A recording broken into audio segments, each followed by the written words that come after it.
TM term. For those of you who are new, welcome. We hope to have a smooth meeting tonight.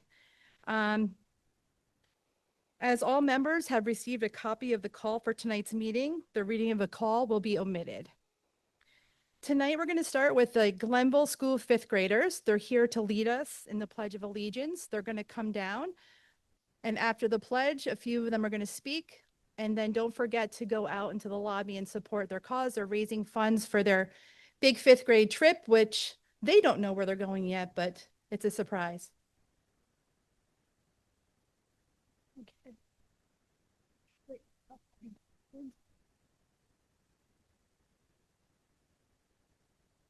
I pledge allegiance to the flag of the United States of America and to the republic for which it stands, one nation, under God, indivisible, with liberty and justice for all.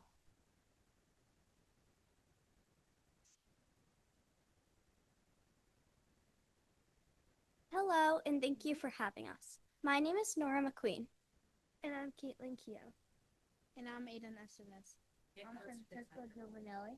I'm Erin Levin. And we are fifth grade students from Glenville Elementary School, and we are here to raise money for our fifth grade trip. Thank you so much for your contributions at our bake sale.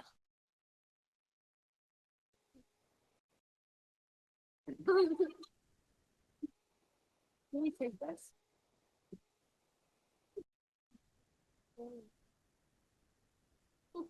Great job. Thanks, everyone.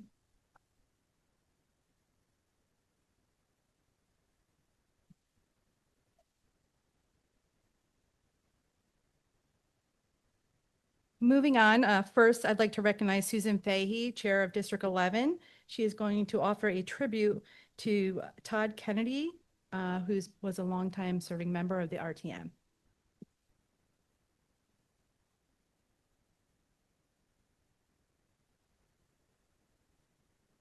They're a tough act to follow, huh? All right. So it's my great honor tonight to speak about Todd Kennedy, who was born and raised in Greenwich, Connecticut, and passed away this past August out in California. Todd served the RTM for 47 years. Let that sink in. And passed away, it's 47 years, from January 1972 to December 2019. He was my first district chair when I joined the RTM. And as you heard last month, that makes him one of the longest serving members to date. Todd was born in 1935 to Wellington Kennedy and Isabel Strathy. While born in the U.S., Todd's father, Wellington, was of proud Scottish descent, a heritage that was a large part of Todd's upbringing and very important to him throughout his life, as it was shared by his daughters. Wellington, his father, went to Amherst and was one of the earliest landscape architects in the U.S., and in 1941, he founded Kennedy Nursery. Many of you know the famous Kennedy Nursery at the very top of North Street on the left side, just before the Banksville border. Todd's son, Thomas, went into the business, or as Todd liked to say, he was grandfathered in. Todd grew up on Clapboard Bridge Road and in what some would call an old barn, and that's where Kennedy Nursery originally, nursery and farm first began. Todd went to Edgewood School, then Brunswick, and then Cornell, where he majored in, of course, landscape design.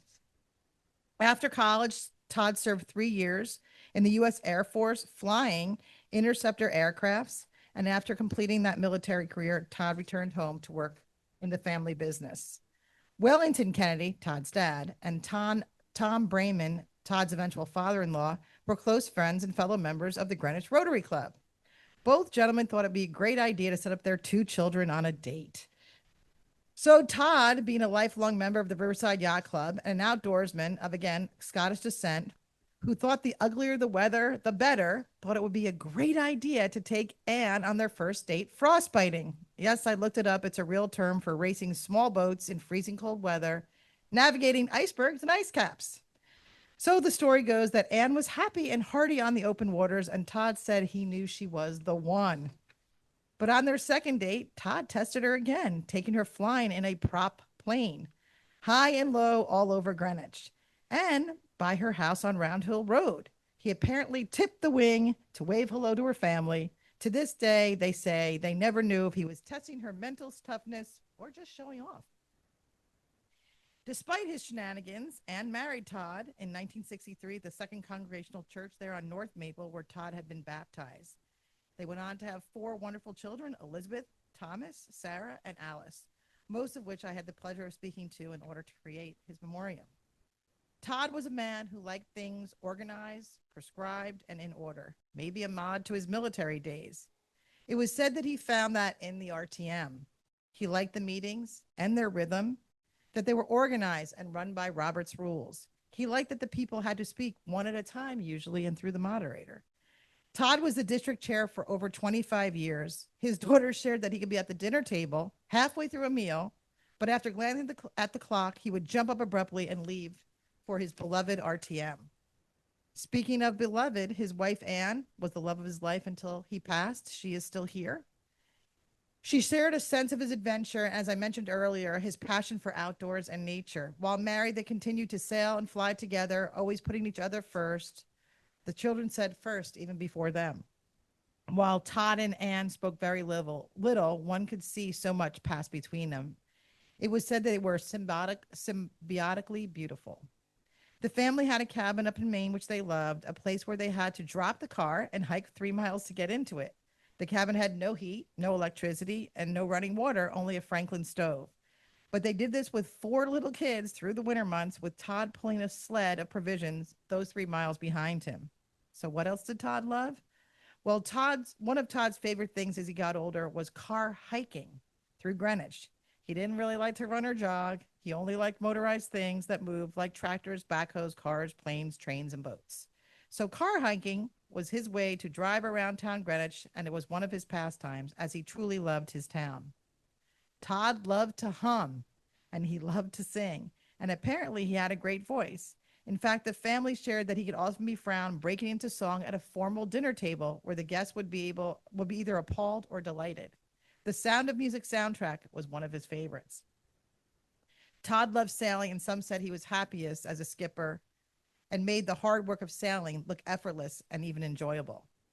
Todd loved to keep people connected. He became the chair of the Rotary Club, much like his father, and could also be seen holding court at floral shows and nursery conventions alike.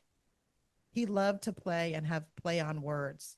As a farmer, he liked to call milk moo juice to his children. And when his children had to cut the grass, he would say cru de gras. I also looked this up, and cru de gras is far, far from cut the grass in French or any other language. You should all look it up. Todd had a strong sense of justice and was a vigilante about it. While I interviewed his daughters from around the country, they shared several stories with me, but this one was my favorite, and I thought I would share it with you tonight. It was Christmas Eve, and it was snowing, and Todd was looking out his window into his large yard and tree and flower farm. He so often did this at night. He saw a man pull onto his property and cut down a large spruce Christmas tree. The man began to drag it over and tie it onto his car. Todd was watching the entire time, but at this point, he quietly tiptoed outside to the barn and got in his own car. Here's the great part. Todd followed this man all the way down North Street, onto the highway, and over the Tappan Zee Bridge, and well into New Jersey. The girls say it was about 2 hours that he followed him. The man pulled into his large, very beautiful manicured landscape home and property. Todd promptly jumped out of the car, ran over to the most expensive prize specimen tree on his property, a large Coosa flowering dogwood tree, cut it down, and yelled, "Merry Christmas, great trade." He put the tree on his truck, went back home to Connecticut. This was part of his Charles Bronson type vigilante charm his daughters loved. Todd accomplished so much in his life, and I am, for one, grateful to have met him and worked with him for almost 10 years. So wherever you are, Todd Kennedy, thank you for your many years of service to this body, your kindness, your sense of justice, and your leadership. I hope all of you will think of Todd whenever you hear a song from The Sound of Music. And Todd, I hope you are somewhere sailing at sunset on a calm inlet in Oyster Bay and eating your favorite sandwich. Thank you. Madam Moderator, I ask that a copy of the memorandum be placed in the minutes and a copy sent to each of his 3 daughters and his beloved wife, Anne. Thank you.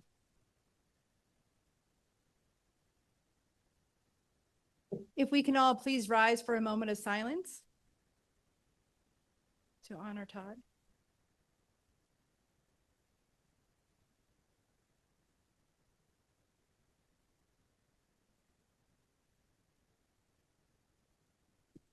Thank you.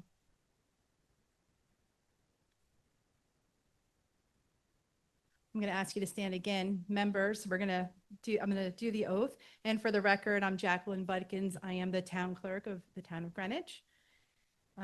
Everyone, if you're a member, please stand if you're here. And at home, I hope you would raise your hand as well. Do you solemnly swear that you will support the Constitution of the United States and the Constitution of the State of Connecticut, and that you will faithfully discharge, according to law, your duties as a member of the representative town meeting of the town of Greenwich to the best of your ability, so help you God? Congratulations. My largest group by far, a swearing in. The BET was not as exciting. So next, I'm going to open the floor for item 2, which is to elect a moderator. So the floor is open for anyone who has declared that they want to run. And if there's anyone else who is going to declare, if you could just raise a hand in advance, that would be helpful. Now I'm going to call on Colleen Jenkins, who is going to nominate Alexis Vulgaris. Thank you. I rise to nominate Alexis Vulgaris as moderator of the RTM. This RTM is one of the largest legislative bodies in the United States. Furthermore, our first town meeting was 1664. This large and historic legislative body has in part produced the town that we live in today. All of us have chosen to live here. To manage this complex RTM, Alexis Vulgaris has demonstrated her commitment, her skill set to moderate this body. I would like to highlight some of the contributions that she's made to keep this train on the track. Alexis has expert knowledge of Robert's Rules of Order, particularly interpreting and applying Robert's rules to complex issues. Alexis has strong working relations with town leaders, including the Board of Selectmen, the Board of Estimate and Taxation, and town departmental heads, all of whom are RTM working partners. Her work with leaders ensures that items requiring RTM involvement are handled appropriately and in a timely fashion. Alexis responds to emails from members and non-members promptly. Often she cites the proper RTM code, or RTM rule, town code, or charter provision when answering questions about what is the authority of the RTM. Alexis has served 20 years in the RTM, 4 as moderator, and 10 years as chair of 2 different committees. Alexis has committed to conducting civil meetings that are based on respect of differing opinions. Healthy debate is encouraged. Alexis has strong relationships with the town clerk's office, who are the secretary of the RTM, and we thank them. Alexis has takes time to answer process questions from chairs so that they can run effective meetings. Finally, Alexis has deep respect and reverence for the RTM and its history. I conclude, I'm grateful for such a person as Alexis Vulgaris, that she offers to serve the town of Greenwich as moderator of the RTM, and I ask for your affirmative vote. Thank you.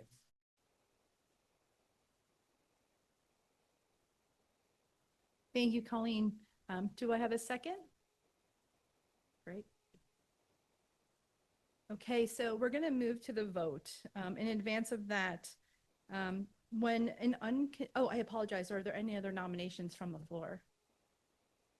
Are there any other nominations from the floor? Okay, hearing none, we're going to close the nominations.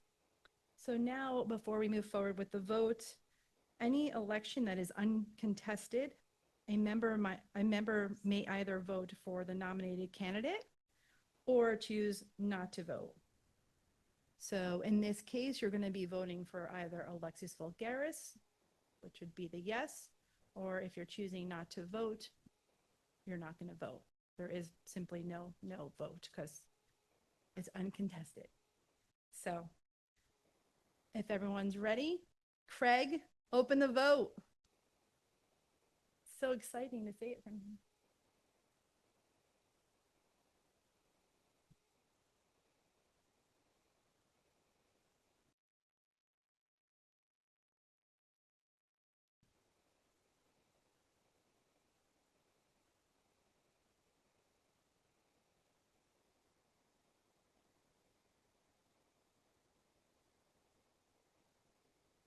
You're just waiting to share it. Okay, the vote is open.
You missed it.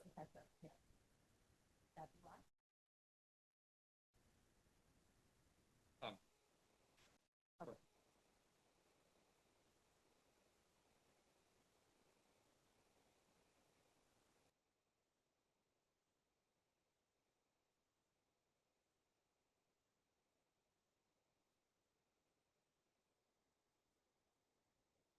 Battery good.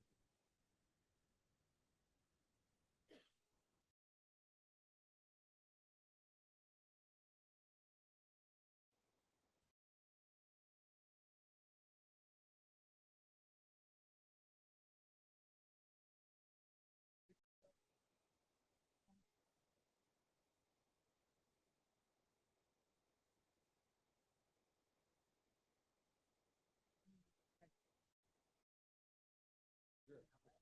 This is the only way.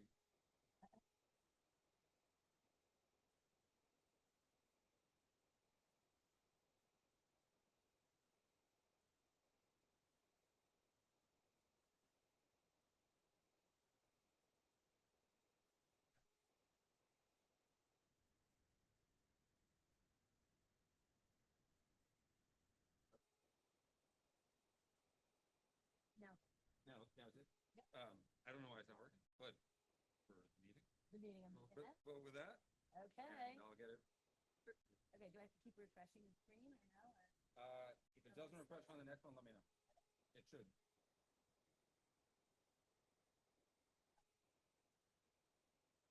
Game during the break, you can fix it. Okay. You got one?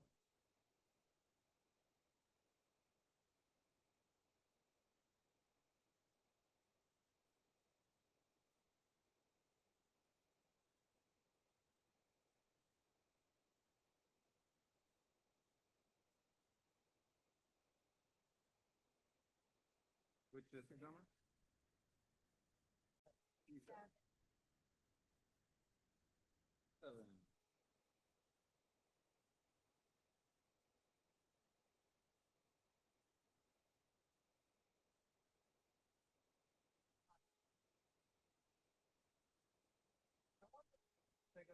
Close that up. Oh, yeah, get the app open. Close the app, sorry. If you close, close out the app and then. And now go.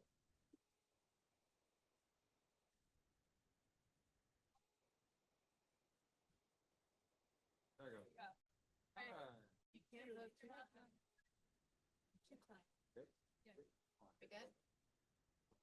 Okay, close the door. Oh, we got one more.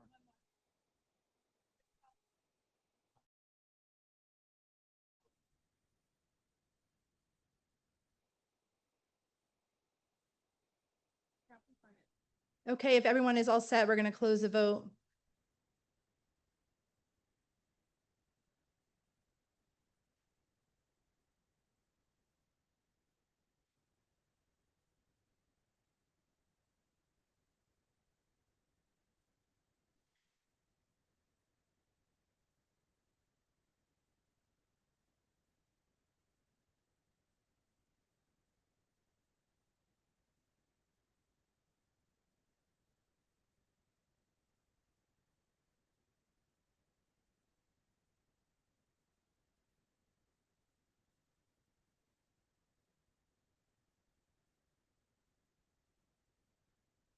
Okay, the vote has passed and it's 192 for Alexis Vulgaris to be the next RTM moderator.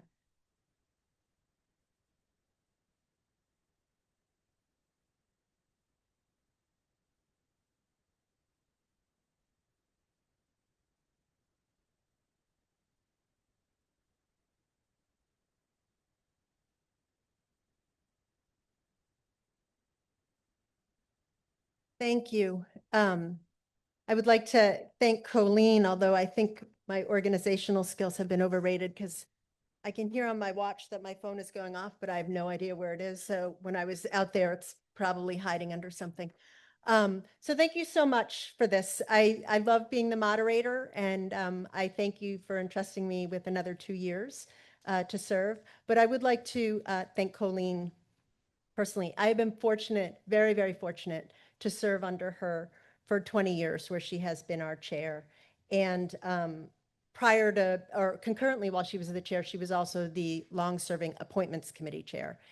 And she has quiet leadership. And so one of the things that she would never tell you she instituted, but I am happy to, is that it is because of her that we ask candidates who are want to be nominated for boards and commissions to submit their CVs or resumes. And that was something that I think has helped us all. And we have her to thank for that. She's also taken her role as an elected official very seriously, and her historical knowledge of Old Greenwich and Greenwich is extraordinary and has been invaluable to countless members, including me, who she mentored, 20 years ago when I showed up and had no idea what to do. So I thank you for that. The Greenwich RTM turns 93 this October, and I'm so thankful that despite our growth in population, which is more like the size of a small town, that we have preserved the institution of the representative town meeting. The idea that 230 interested residents can come together in this very dingy auditorium, which is due to be replaced when we move into our new auditorium when the school's rebuilt later in the year, to debate and discuss almost every conceivable municipal issue is absolutely marvelous and remarkable. So I look forward to working with all of you this term. We have 67 new members, and I hope that the returning members will serve as ambassadors to our new members so as we navigate our way through this new term. I do want to say one thing. I always sort of have goals for what I'd like to accomplish. And last term, it was really about pushing out in the community, and we did a great job. We got invited to the town party and invited to the League of Women Voters and the Retired Men's Association. So we were pushing out, pushing out, pushing out. This year, one of the things I've asked the Board of Selectmen to consider is a charter change. The RTM does not have the authority to initiate a charter change. That can only come from the BET or the Board of Selectmen. And I think it's time for us to examine the 20 signature threshold that is required to put an item on the call by way of petition. So that number is 20. My belief is that if the town of roughly 60,000 people is going to adopt a law that impacts all of us, then perhaps the threshold to put that item on the call should be higher than the 20 people who are sitting around their dinner table and think they have a fabulous idea that they would then like us all to take on. So I look forward to the first selectman bringing that item to us. I have no idea what the right number is. Maybe it's 1,000, maybe it's 600, maybe it's 500, 200, 100. It may be 20, but I think it's time for us as a body to determine what the right number is and let the will of the majority carry the day. So that's one thing that I hope for. Otherwise, this is a great organization. I'm delighted to see so many people here in person. I hope you will continue to come in person even on this really cold day. It's terrific to be able to get to know your neighbors, debate ideas collegially, and the more people we have in the room, the more we can do our extemporaneous debate and really go back to a format that has served us well for 93 years. So with all that, let the 2026-27 term begin. So thank you very much. And on that note, okay, item number 3, what? Oh, I was going to do the minutes. We have a change to the minutes. I'm going to do the minutes after we take up 3 and 4, the organizational part of the meeting. Thank you very much. Okay. Item number 3 is our next item on the agenda, which is the nomination and election of our moderator pro tem. At this time, we know there's one candidate who is interested in putting her name forward. That is Ms. Catherine LaBalbo. Are there any other candidates that intend to come forward from the floor? Okay. Hearing none, I will now close the floor for nominations and we will proceed with the announced candidate. And I believe, where is Jude Collins? Oh, there you are. Okay. Mr. Collins, you have the pleasure of nominating Ms. LaBalbo.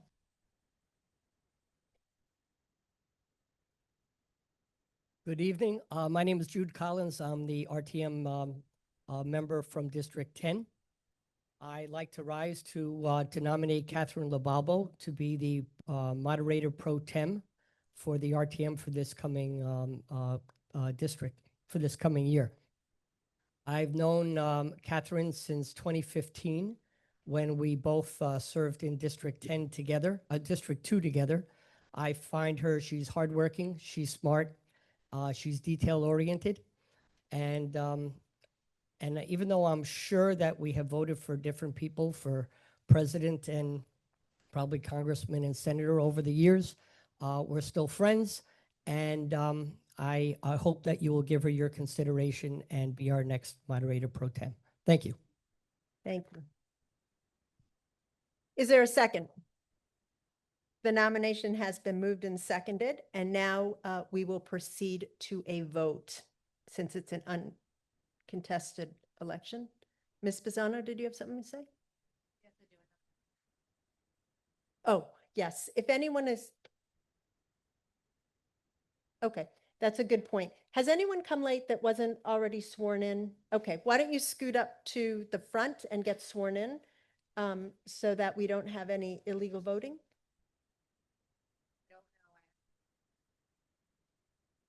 They'll administer, Ms. Budkins will administer the oath again for anyone who hasn't been sworn in already.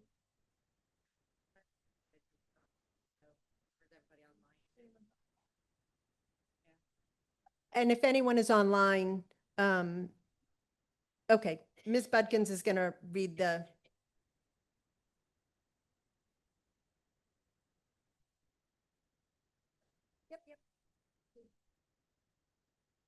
Okay, for those online and those who aren't here, please raise your hand.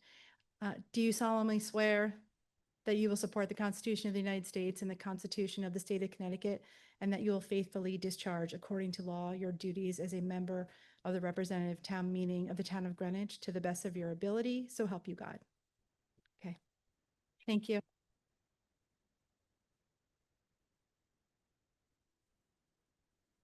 Okay, so now we're going to call for the vote for Ms. LaBalbo. Similar as the vote for moderator. It is an uncontested election, so your only option is to either vote for the candidate or not vote at all, because in an uncontested election, you can't vote against someone. Okay? Okay, so item number 3 is the election of the moderator pro tem, Catherine LaBalbo. If you are in favor of Ms. LaBalbo, you would vote yes or A. If you are not in favor of Ms. LaBalbo, you would elect not to vote at all.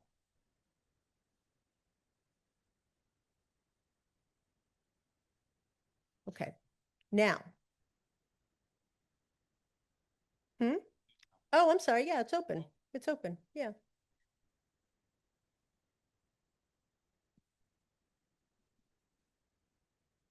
We are going to try music when we get to the other part of the meeting, because I think we personally have some excellent song selections, but we're not going to jinx it until we're on board, meaning elected.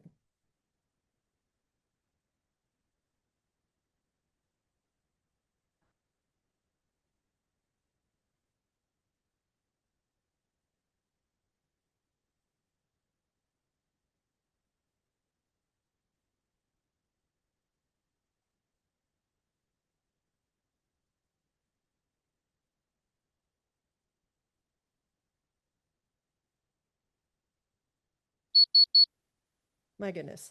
Has everyone voted who would like to vote? Anybody having any issues before we close the vote? Okay.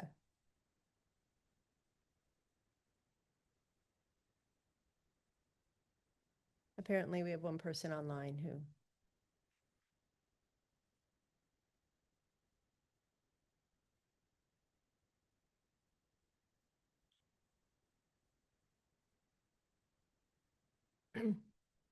What I would ask is, regardless of what happens with this vote, which I'm sure will be very successful for Ms. LaBalbo, we have a long, long history of, before we announce the moderator pro tem's vote, of asking all of the chairs who are either chair of their district or chair of their committee to line up and briefly introduce the officers that they are serving with.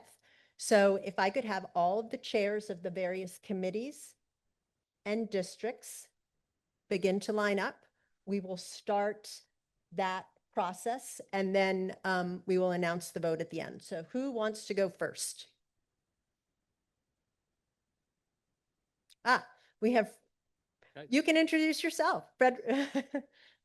Okay, we do districts and then we'll do committees. You can, as the chair of both a district and a committee, you have the option to do both at the same time. Yep. All right, for District 1, I am the chair of District 1, Frederick Lee. Our vice chairman is Jason Medhurst, and our secretary is Bridget Lee. Thank you. Okay. And you have your appointments committee as well. Appointments committee. I'm the chair of the appointments committee, Frederick Lee, and I'm proud to say that our vice chair is Janet Stone McGuigan, and our secretary is Jude Collins. Thank you. Thank you. Good evening. My name is James Waters, and I am the chair of the Budget Overview Committee this term. Joining me as BOC officers are Jennifer Andrews of District 6 as vice chair and Seth Bacon from District 4 as secretary. Thank you. Thank you. Good evening. I'm Stephen Rubin. I'm the chair of the Education Committee, and I want to say it's quite an honor to have been reelected once again to be that chair. Joining me as part of the leadership of the committee is Sam Rosenfeld as vice chair and Susan Fahey as secretary.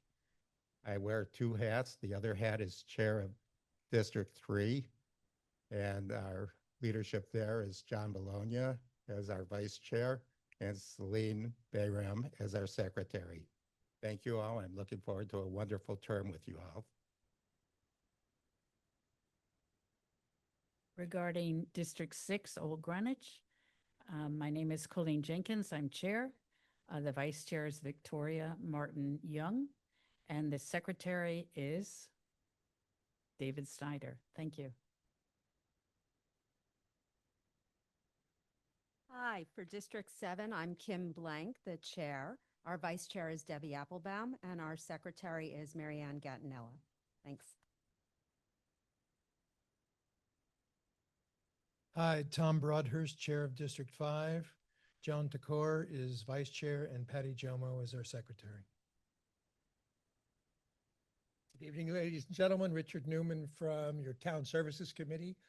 Hillary Haroche from District 10 is my Vice Chair, and Elizabeth Hopley from District 11, also my district, is our Secretary. Thank you very much. Good evening, RTM. My name is Scott Kalb. I'm the chair of the Finance Committee. I'm very proud to say that Jill Oberlander from D2 is serving as our vice chair, and equally proud that Peter Cruikshank from D8 is serving as our secretary. Thank you. Hello, I'm Brooks Harris, Chair of District 10. Jane Sprung is serving as Vice Chair this term, and Jude Collins is serving as Secretary. Thank you. Thank you, Madam Moderator. The Parks and Rec Committee is pleased to report that Myra Clockenbrink, myself, is Chair. Liz Eckert will be returning as Vice Chair, and Jocelyn Riddle will be our Secretary. Thank you. Good evening, Madam Moderator. Good evening, RTM. I am Jonathan Cantor, the chair of District 12, and with me serving is Vice Chair Craig Amundsen and the Secretary Ellen Murdoch. Thank you so much. Good evening. I'm Christina Turiano Sander, the Secretary of the Land Use Committee. The chair is Sandra Harris, and the vice chair is Ellen Brennan Galvin.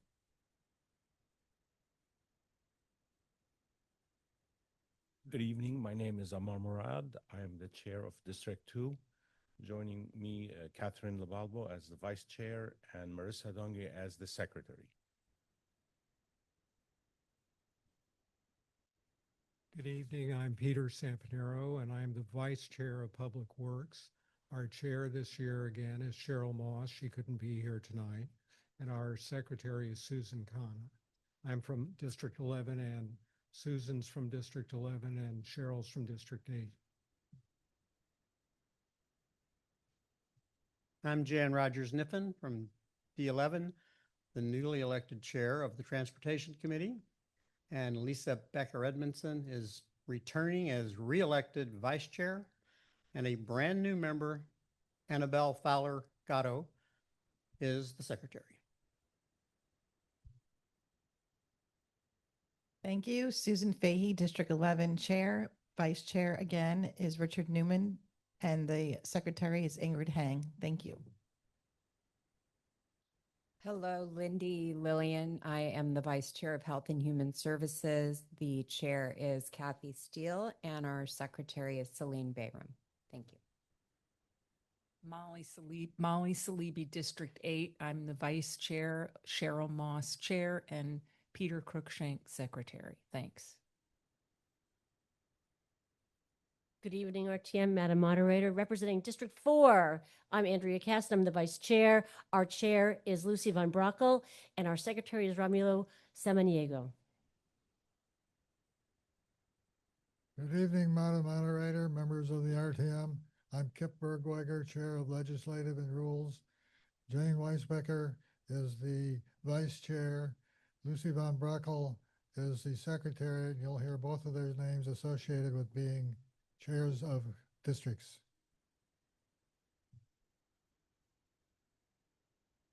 Proving Kip True, Jane Weisbecker. I'm now chair of District 9. Our vice chair is Carol Zarilli, and our secretary is Jonathan Shankman. Thanks. Thank you. And thank you all for stepping up to do remarkable work as your respective chairs. Okay.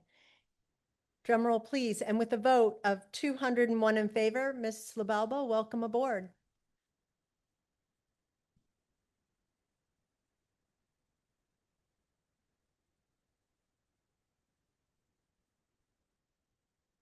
I just want to thank quickly, and I'm here with my daughter, Juliet, hopefully a future Central Middle Schooler. and Nina and my husband Rob. So I asked them to come tonight. I'm sure they weren't expecting to, we're pushing bedtime, but, um, you know, this is really about community. And I just want to thank everyone in this room for their continued confidence. All of you make up such a huge part of the Greenwich community, each from their respective neighborhoods. It has found such a special place in my heart these last 11 years. And it's a true honor to get to carry this forward as a great granddaughter of Greenwich residents who came here from Southern Italy. It really is there's no place like home. And I just want to thank again my husband and my daughters for, I don't think they knew what they signed up for when they signed up for this, but I just thank them for allowing me to continue to be here. Thank you.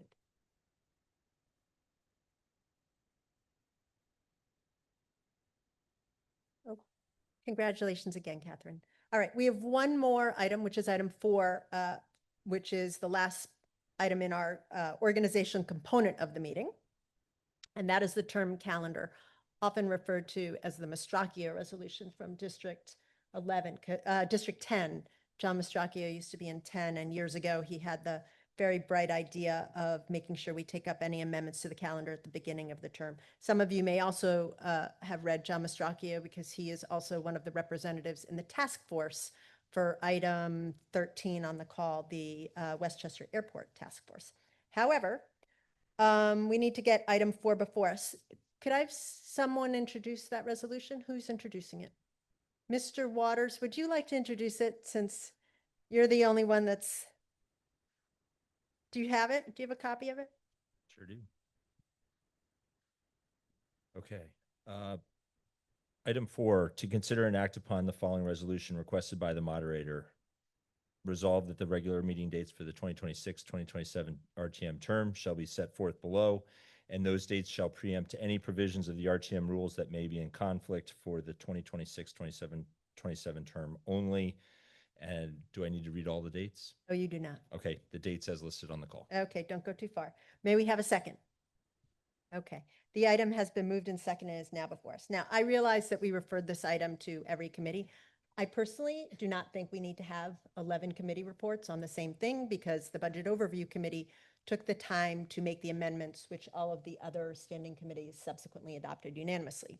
So my recommendation would be, Mr. Waters, if you would like to introduce the Budget Overview Committee amendments, we can take that up via voice vote.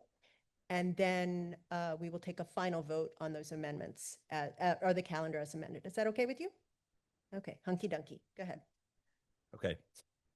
The Budget Overview Committee voted 11-0-0 to amend the RTM meeting schedule for the 2026-2027 term, adjusting 3 meeting dates.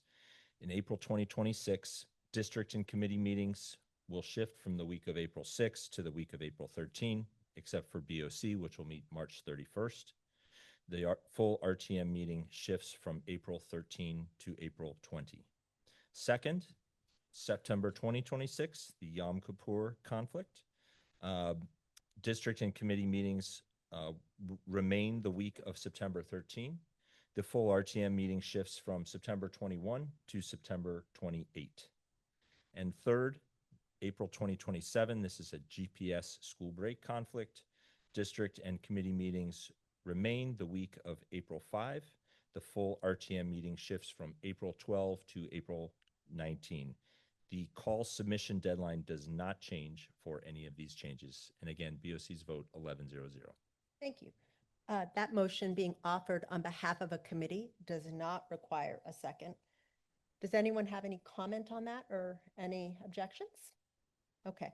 We can adopt these amendments upon unanimous consent, but if anyone objects, we will take a record vote. Does anyone object to the proposed amendments made by BOC?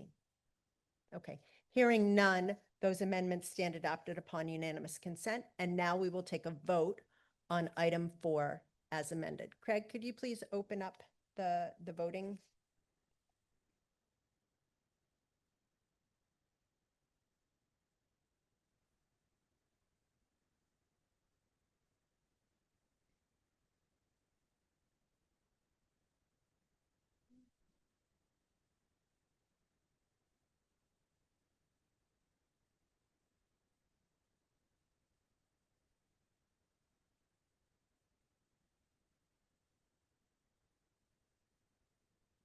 Okay. If you are in favor of item 4 as amended, which is the 26-27 term calendar, you would vote yes. If you are opposed, you would vote no. You will have 1 minute on the clock. Craig, could you open the, thank you.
Okay, has everyone voted who would like to vote?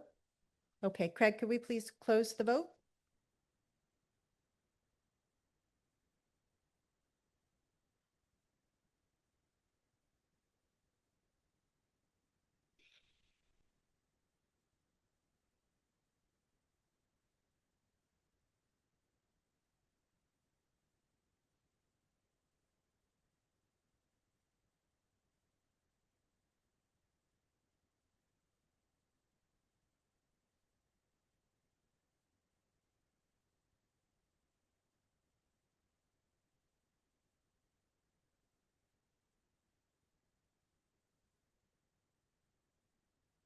I have the vote for item 4 as amended. Those in favor, 197, opposed 2, abstaining 0. That item has carried. Craig, could you please show the vote?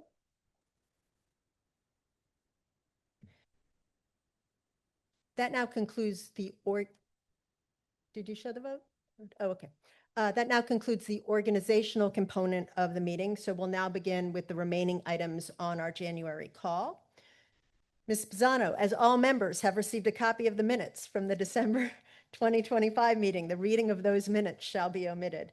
There is one minor correction to the minutes. Noelle Moore of District 12 was inaccurately listed as present. She was not present. Are there any other proposed changes to the minutes from our December meeting?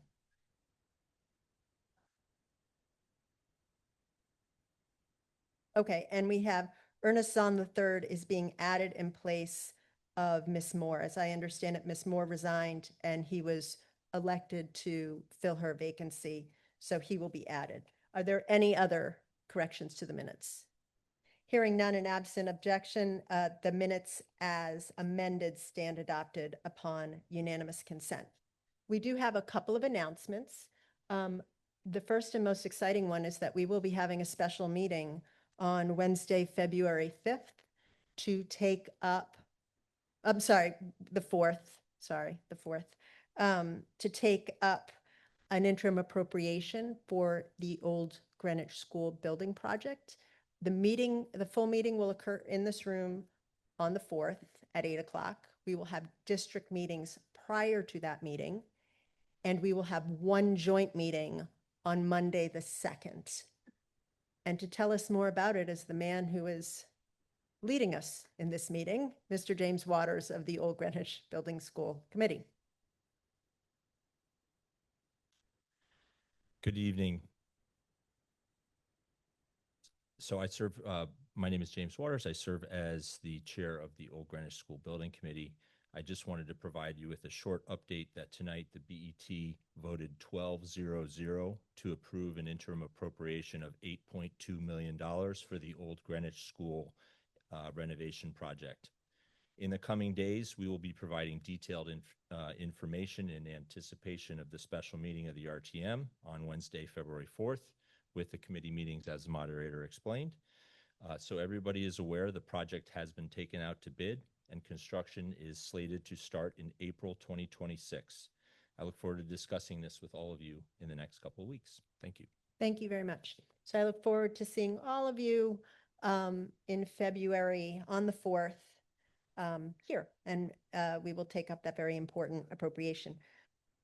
Appointments. Are you making an announcement about claims, labor contracts, or Harbor Management Commission? No, I will make that then. So we have, what, I'm sorry, Mr. Lee? Okay, so we have several what I call juicy committees, labor contracts and claims. So they are special committees of the RTM. They run light and lean. They have a much smaller membership and they require a very specific skill set. So if you are a lawyer, particularly a litigator or a practicing lawyer, and you have an interest in helping settle claims for the town, I encourage you to apply. What is this? Do you want to say this? No. Oh, this is something else, actually. I encourage you to put your name forward for the Claims Committee. If you are interested in labor negotiations, I encourage you to put your name forward for the Labor Contracts Committee. Is Adam Leader here? Mr. Leader, would you like to say anything further about LCC and the requirements that your committee generally looks for? If there's an actuary, we have been looking for an actuary for like 93 of our 93 years. If any of you are actuaries, that's a very helpful skill to have. Or if you have financial background or negotiation background, those are some things that would be helpful. The Appointments Committee interviews interested candidates, typically in February, so they can be appointed at our March meeting. We also need an ex officio to represent the RTM on the Harbor Management Committee. And as I was just reminded by Jude, who handed me this, we need candidates for the Affordable Housing Trust Fund Advisory Council. We need 2 members for that. So if you are interested in any of those committees, please contact either Frederick Lee or Jude Collins. They would be happy to walk you through the process, and you'll just need to submit some summary of qualifications as to why you're interested in that. Okay, anything else? Did I leave out anybody else that wants to make an announcement? Yes, Mr. Dudakis.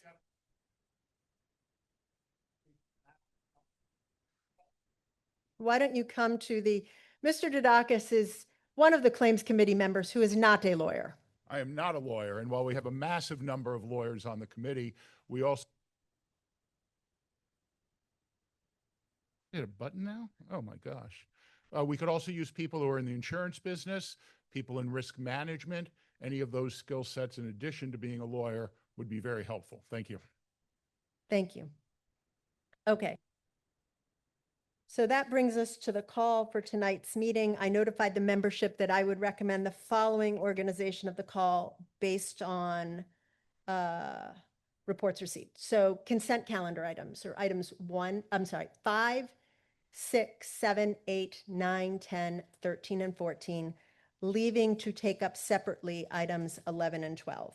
Pursuant to our rules, I will designate items 5, 6, 7, 8, 9, 10, 13, and 14 to our consent calendar, and if they remain there, the only thing you will hear is what I am about to read. Item 5 is the appointment of Angelica Arenas to be a member of the Board of Human Services for a term expiring June 30th, 2027. Item 6 is the appointment of Stephanie Cowie to be a member of the Central Middle School Building Committee. Item 7 is the appointment of Michael Gaudiano to be a regular member of the Julian Curtis School Building Committee. Item 8 is the appointment of Janet Stone McWiggin to be a member of the Julian Curtis School Building Committee. Item number 9 is the appointment of Brooks Harris to be an alternate member of the Planning and Zoning Commission for a term expiring October 31st, 2028. Item 10 is the appointment of Robert Rimmer to be a member of the Inland Wetlands Watercourses One Word Agency for a term expiring October 31st, 2029.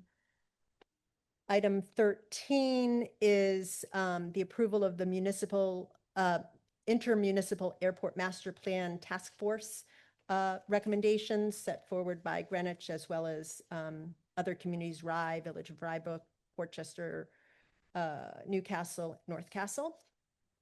And finally, item 14 is the lease with the Greenwich Adult Daycare for River House for a lease of 10 years expiring March 15th, 2036.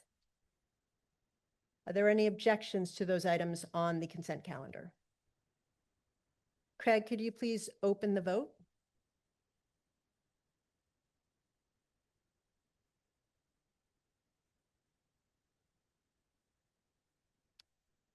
And we're going to try music for this vote. The silence was deafening last time, so hopefully we don't crash the system. Okay, if you are in favor of the consent calendar items 5, 6, 7, 8, 9, 10, 13, and 14, you would vote yes. If you are opposed, you would vote no.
Okay, I have the vote on the consent calendar items. Those in favor, 191, opposing 4, abstaining 3. Those items have carried.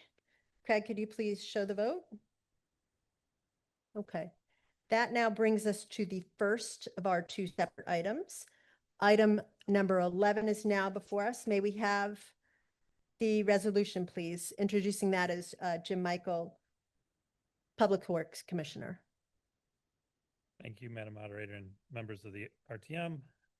Resolve, item number 11, resolve that the sum of $1,061,000 be and the same is hereby appropriated to be added to the following account B 312-59620-24314 and to be known as North Street Bridge. Thank you. May a member please move the adoption of the resolution? Where's Steve Rubin? Usually he seconds it. Oh. The resolution has been moved and seconded and is now before us. May we have the reports from the committees that considered this item, beginning with James Waters and our Budget Overview Committee. Good evening again. The Budget Overview Committee voted 11-0-0 on this item, the interim appropriation for the North Street Bridge project. We had Commissioner of Public Works, Jim Michael, and Deputy Commissioner of Public Works, Gabriela Sarcosta-Cohi, provide us an overview of the item.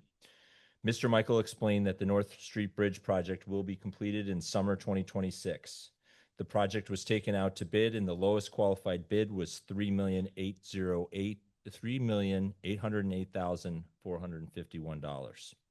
DPW is assuming 10% incidental cost to cover inspections and testing and asking for a 15% contingency to ensure that DPW has flexibility to cover unexpected costs during the summer of construction.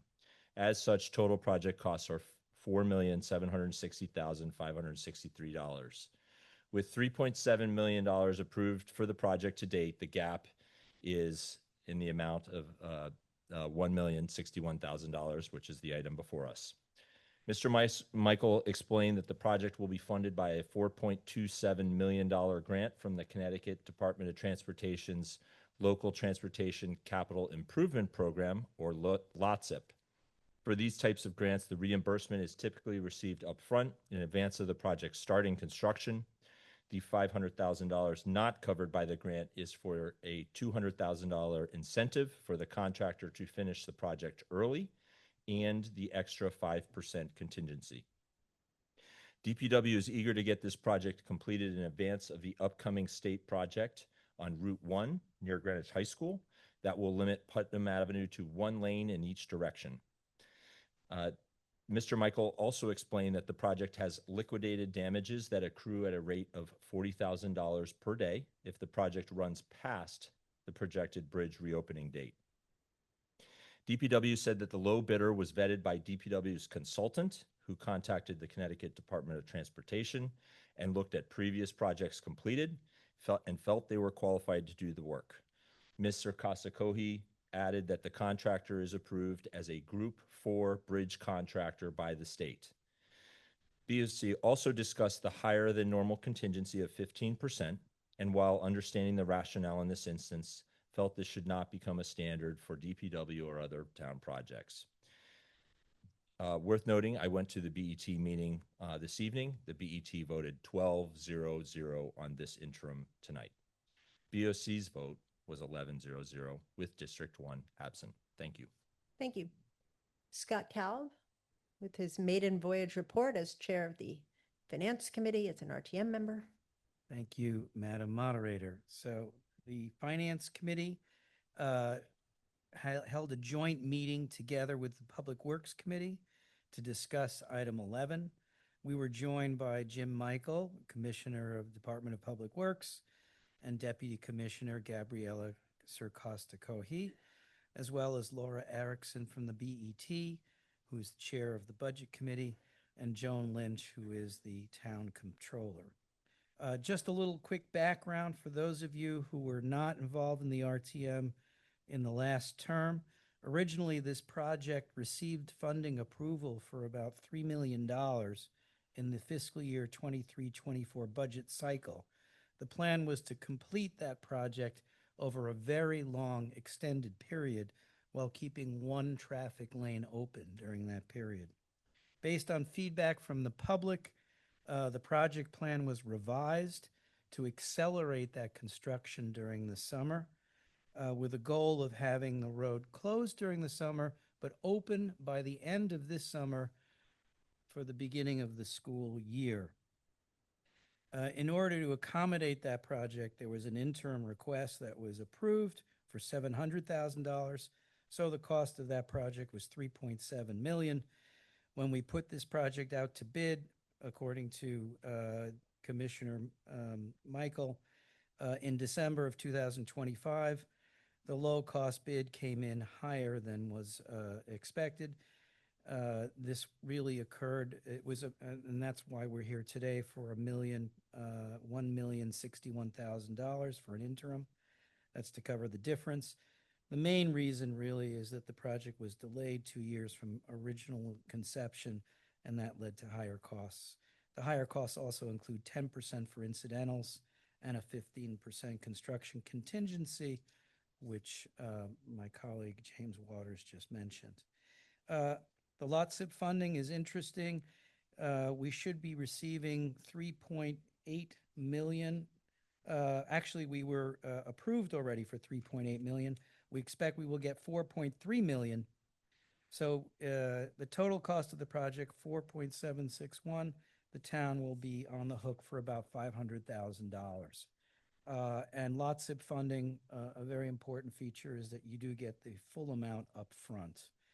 Other notable features about this project, it's the first time that the town has actually included an incentive for the contractor to finish this project on time or early. What that means is if they can get the project done by late August prior to school opening, there's an incentive of $200,000. If the phase of that project is not completed by that date, that incentive goes down by $20,000 a day for 10 days. And if, in fact, the delay lasts more than 10 days, the contractor actually has to pay the town a penalty of $40,000 a day. So it's a symmetric incentive. 5% of the construction costs will be held back for 1 year in case there is any defects or issues that need to be remediated. The project work, the road will be open, but the project work will continue through the end of the year and maybe into early 2027. Another interesting feature about this project is that they will include a hydraulic gate that will be able to open to allow for increased water flows to deal with flooding issues locally. That gate will not be opened in the short term until downstream from the project, which is another project known as the West Brothers Brook project, is completed. Because if we open that hydraulic gate now, we would cause flooding downstream. So that needs to be remediated, and the West Brothers Brook project is expected to be included in the fiscal year 27-28 budget. But they are including that feature in this project today to be ready when that occurs. And I think we'll end our report there. The committee voted 11-0-0 to approve the interim funding. Thank you very much. Peter Sempanaro, our Vice Chair of Public Works Committee. And where's Jan Niffen? Is he here? You're going to come over and give the final report as the transportation. Go ahead, Thank Mr. you, Sempanaro. Madam Moderator. And thanks to James and Scott for their thorough report, which leaves me very little to talk about. We met jointly with the Finance Committee, and we adjourned and voted separately on this issue. And our vote was 10-0-0 for item 11 and 10-0-0 for item 12. District 10 and District 1 were absent for our meeting. Thank you. Mr. Niffen, with his maiden voyage report on behalf of the Transportation Committee. And the really good news is I have even less to say now because they've covered everything we covered with Jim Michael as well. So we voted 11-0-0 with 1 absent, and that's my report. Thank you. Okay. Any debate on this item? No one has signed up, but if anyone would like to speak on the item, you're welcome to come to the podium. Okay, if no one wants to debate it, then I'm going to ask that Craig, if you could please move to a vote.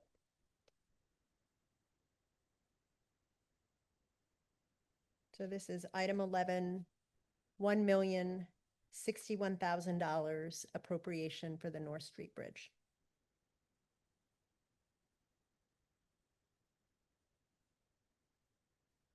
Okay, if you were in favor of this item and this appropriation, you would vote yes. If you are opposed, you would vote no. Craig, turn on the vote and the music simultaneously.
Okay, I have the vote on item 11, which is the $1,061,000 appropriation for the North Street Bridge. Those in favor, 201, opposed, 0, abstaining 2. That item has carried. Craig, could you please show the vote? Okay. That brings us to item 12, which is the final item this evening.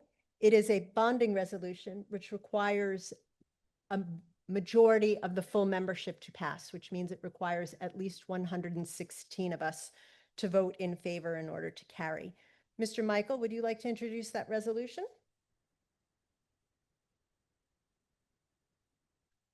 Resolution authorizing the issuance of $1,061,000 of bonds of the town to meet a portion of the appropriate of the additional capital appropriation for the North Street Bridge project. And this has been an amended motion or resolution. So. Correct. Thank you. May a member please move the adoption of the resolution? The resolution has been moved and seconded and is now before us. May we have the reports from the committees that consider this item? Mr. Bergweger, would you like to go first since L&R is the only new committee on this and maybe there's some overlap with what the other? You don't have to, but you don't want to. But give L&R a shot at the podium. I was hoping, lining up at the end, that I would be up here only for 30. That would be seconds. waste of your talent, Mr. Bergweger. Come on, move up to the podium. So,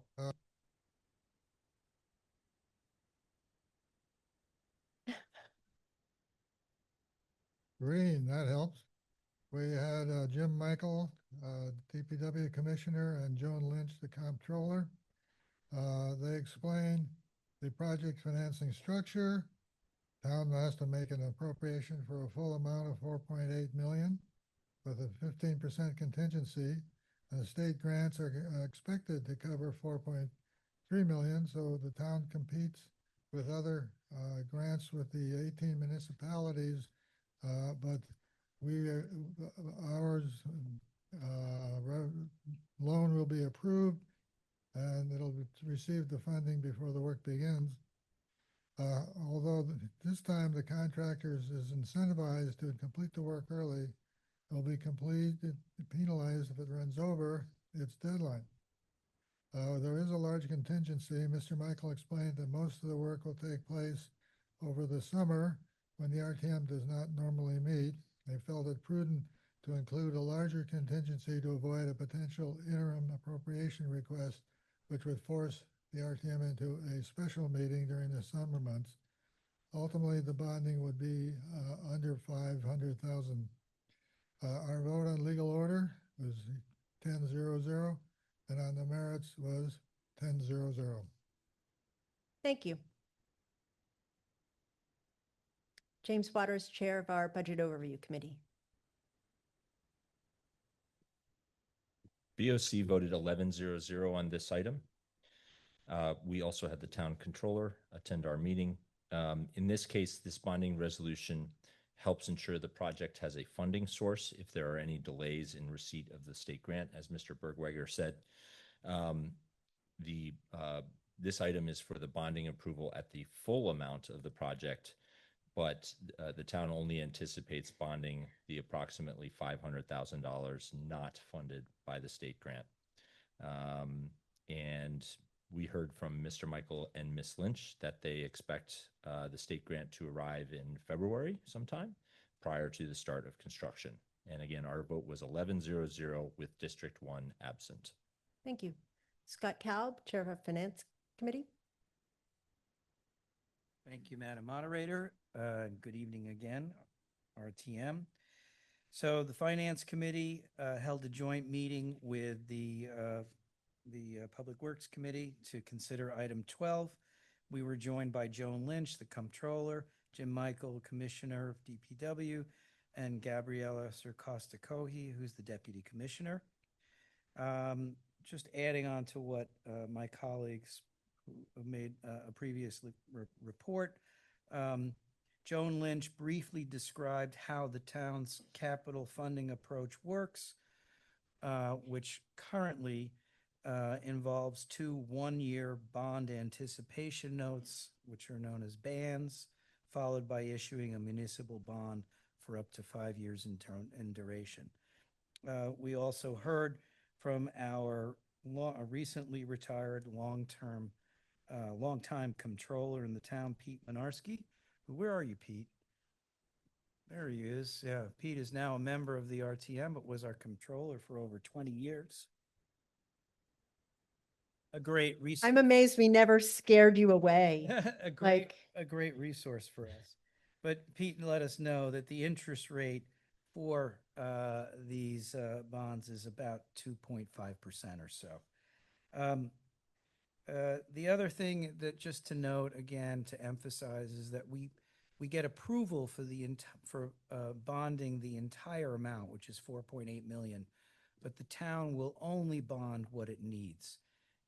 We've just been advised by our consultants, our bond managers, that we need to have approval for the full amount in case there's a problem. Otherwise, the project can't move forward, or if there's some kind of a hiccup in the timing of the funding, we have to run to the RTM and do an emergency appropriation. So if you have the full amount approved, you can move forward, but they will only bond what's needed, and we expect that that will be a maximum of $500,000. The Finance Committee voted 11-0-0 to approve item 12. Thank you. Peter Sempanaro, Vice Chair of our Public Works Committee, to be followed by Jan Niffen, Chair of our Transportation Committee. Thank you, Madam Moderator. Again, good evening. Public Works voted 10-0-0 on this item, with District 10 and District 1 being absent. Thank you.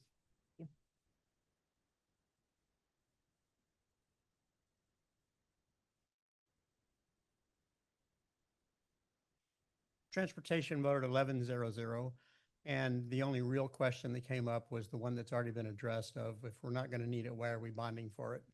But since that was explained as what you just heard, that it's an in case we might need it, we have to have it covered, even if it's only really going to be about $500,000. And other than that, there was really no concern about the bonding question at all, hence the 11-0-0 vote. Thank you. Okay. As I mentioned earlier, this is a bonding resolution, which does require an affirmative vote of the full membership. So it requires at least 116 to carry. So Craig, can you tee up the vote?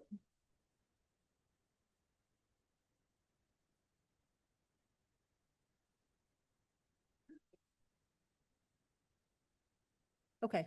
Item 12, which is the bonding resolution for the North Street Bridge project, requires 116 to pass. If you are in favor of this bonding resolution, you would vote yes. If you are opposed, you would vote no. Craig, could you please open the vote?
Hang on.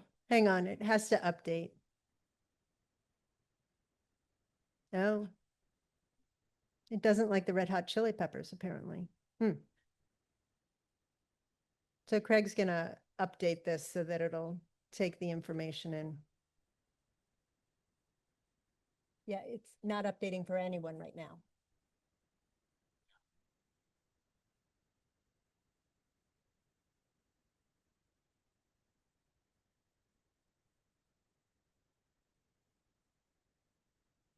Sounds good. They just sent me the elections.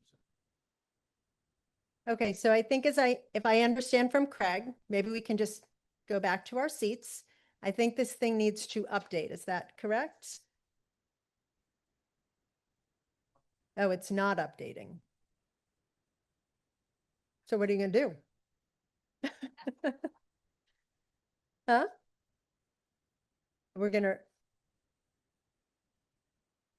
Are we gonna do that? Huh? Is that what we're gonna do? All right, we're gonna try something very different that we've never done before. So scurry back to your seats. We're gonna shut it down and we're gonna try reopening it with no music. The music broke the system, apparently. I think we are going to try and vote again. Otherwise, we're gonna have to go to paper ballots, which I don't think we want to do. So let's just have Craig shut it down, reopen it. You can all hum for a minute and then we'll.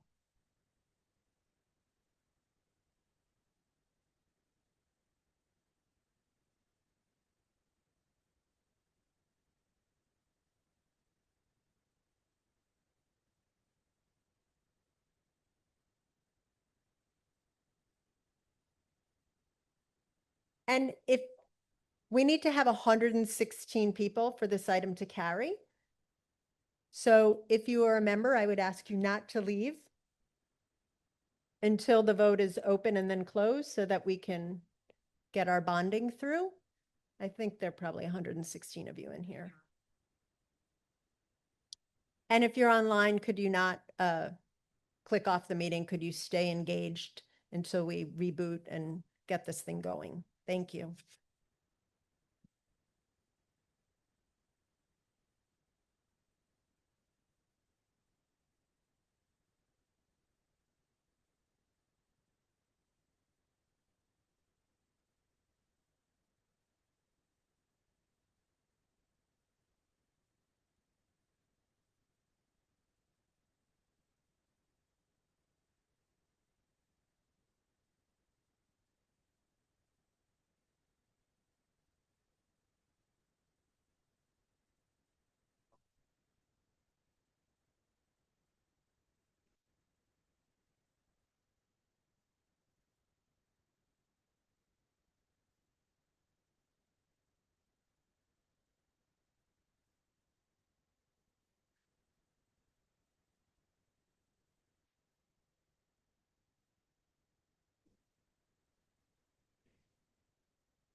Are our little bake sale friends still out there?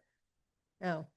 This would be a good time to get a snack, a brownie for courage, perhaps, because we now have to turn off this thing and try and turn it back on. Maybe we could kick it. Usually, smashing things sometimes gets them to work, Craig. No. All right, I appreciate all your patience. We'll figure out what went wrong.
So we think we have it up and running.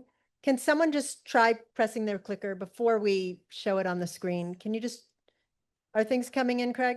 Yeah. Okay, so we're gonna put up the screen. Do not leave yet because we have to make sure that we get the 116. If this doesn't work, we'll go to some other method. It's not in alphabetical order, but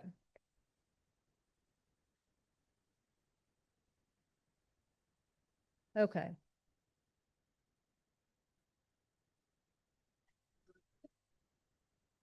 Don't leave.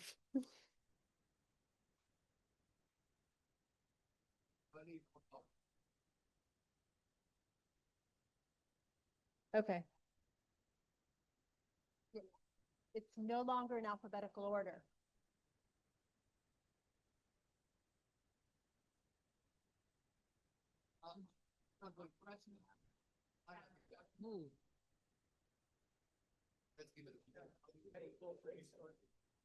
No, he doesn't see him. I used to be in one column. I think I'm in another column. No, you haven't clicked. Yours is still white. No, not there? Is it Still there? white. What are you clicking? Yeah, no, you're good. I did. Yeah. Beautiful. Thank you. Okay. I will give you this. Sit down. They appear to be coming in slowly, but we are getting some.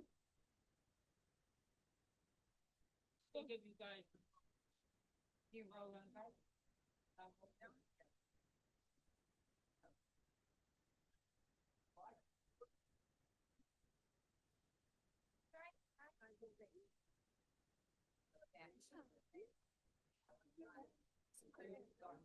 Are they coming in, Craig?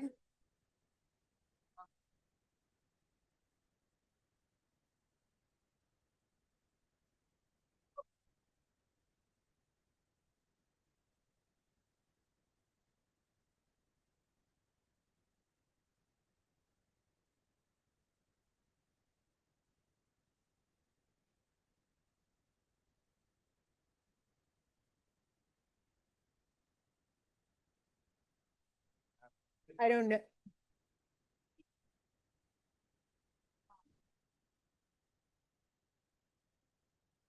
Okay.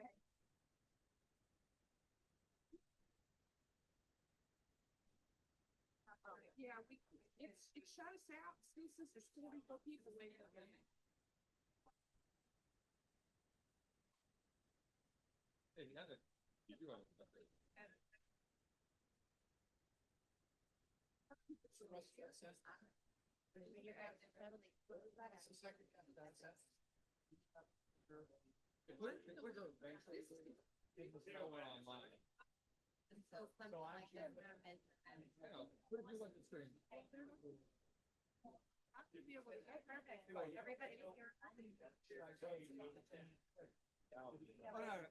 I don't need to play like you.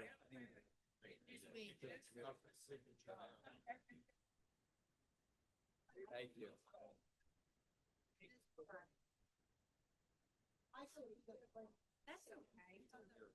It's still 44 people waiting. I was using, yeah. No, I know, but maybe other people. And it's, Hit yes twice. Hit yes if twice. it's 43 people out, still trying to get back in. It wouldn't matter unless.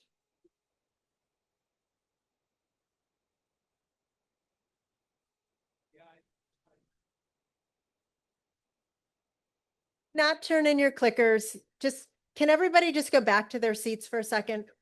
As I know, I appreciate that this is unfortunate and that it's taking us much longer. Okay, if everyone can just go back to their seats until we can figure out the best way to make sure that the votes are cast. Okay, so just go to your seats.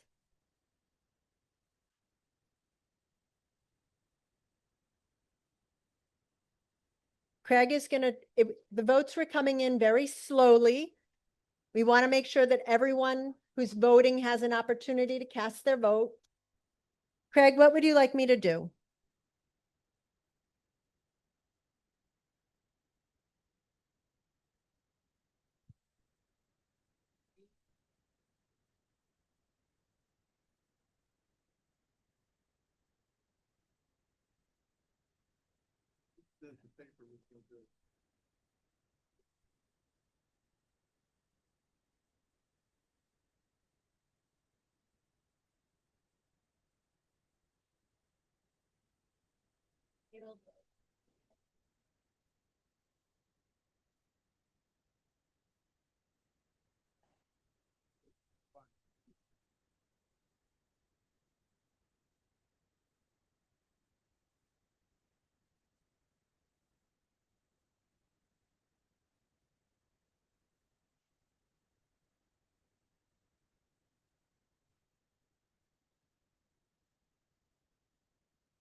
Okay, so I think, wait a minute, can I have your attention?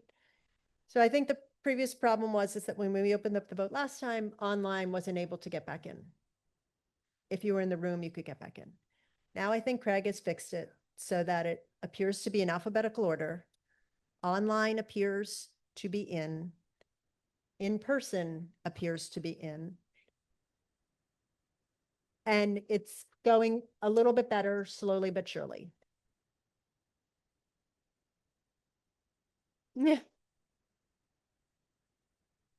Okay. Don't tempt fate and leave before we've closed the vote, okay? So if everyone can get in.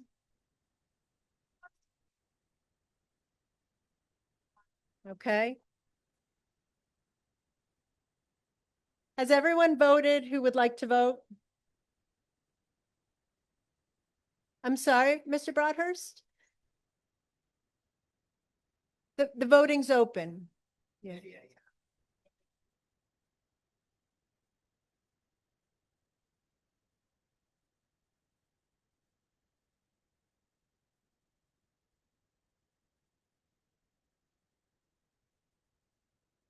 Okay, has everyone voted who would like to vote? Jackie, do we have people waiting online to vote?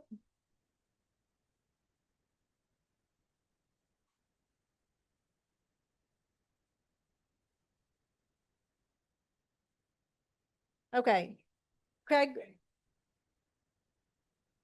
would you like to close the vote? Is any, before I close the vote, wait, Jude Collins has an issue. Yep.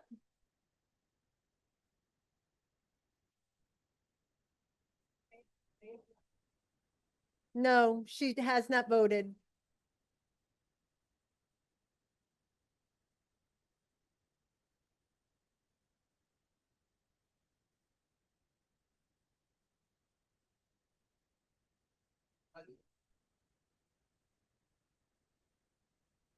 Okay. Can we close the vote? Can we now close the vote? I'm sorry?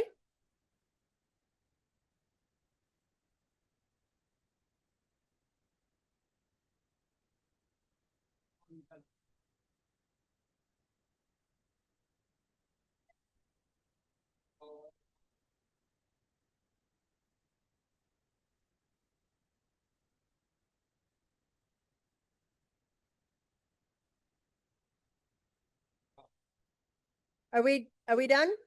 Okay, we're gonna close the vote. Craig, could you close the vote?